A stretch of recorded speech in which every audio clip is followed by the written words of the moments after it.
Jeremiah 15. Then said the Lord unto me, Though Moses and Samuel stood before me, yet my mind could not be toward this people. Cast them out of my sight, and let them go forth. And it shall come to pass, if they say unto thee, Whither shall we go forth? Then thou shalt tell them, Thus saith the Lord, Such as are for death, to death, and such as are for the sword, to the sword, and such as are for the famine, to the famine, and such as are for the captivity, to the captivity. And I will appoint over them 4 kinds, saith the Lord, the sword to slay, and the dogs to tear, and the fowls of the heaven, and the beasts of the earth, to devour and destroy. And I will cause them to be removed into all kingdoms of the earth, because of Manasseh the son of Hezekiah king of Judah, for that which he did in Jerusalem. For who shall have pity upon thee, O Jerusalem?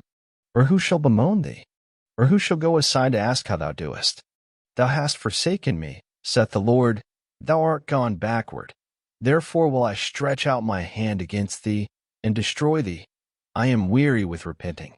And I will fan them with a fan in the gates of the land. I will bereave them of children. I will destroy my people, since they return not from their ways.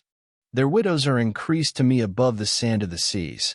I have brought upon them against the mother of the young men a spoiler at noonday. I have caused him to fall upon it suddenly, in terrors upon the city. She that hath borne 7 languisheth, she hath given up the ghost. Her son is gone down while it was yet day. She hath been ashamed and confounded, and the residue of them will I deliver to the sword before their enemies, saith the Lord. Woe is me, my mother, that thou hast borne me a man of strife and a man of contention to the whole earth.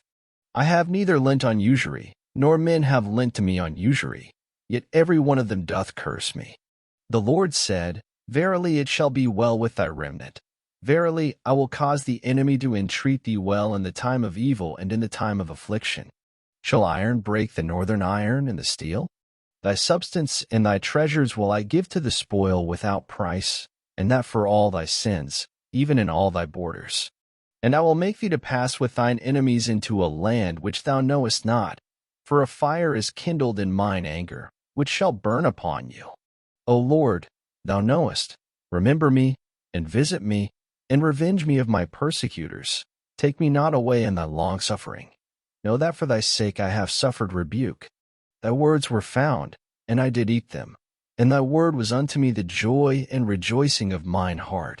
For I am called by thy name, O Lord God of hosts. I sat not in the assembly of the mockers, nor rejoiced. I sat alone because of thy hand. For thou hast filled me with indignation.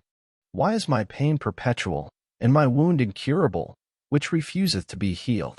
Wilt thou be altogether unto me as a liar, and as waters that fail? Therefore thus saith the Lord, If thou return, then will I bring thee again, and thou shalt stand before me. And if thou take forth the precious from the vial, thou shalt be as my mouth.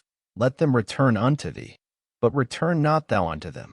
And I will make thee unto this people a fenced brazen wall, and they shall fight against thee, but they shall not prevail against thee.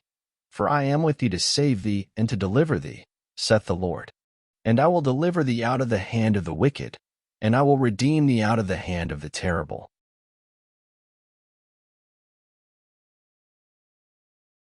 Thank you for listening. Up next, Jeremiah 16.